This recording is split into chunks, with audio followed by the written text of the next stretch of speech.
در طی این هفته. دوستان اگر قسمت این ویدیو رو بتونن پخش بکنن، 2 تا خانم بلوچ هستن در یک منطقه، حالا معلوم نیست که قضیه چی هست، منتها بعضی اخبار میگن که اینها طلب کمک میکردن از راننده ها و از کسانی که در اون منطقه بودن.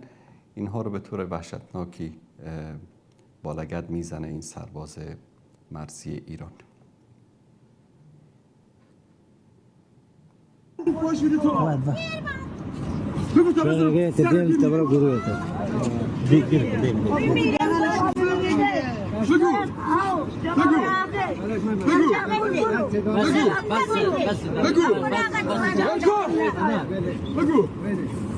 بگو دیگه. بگو.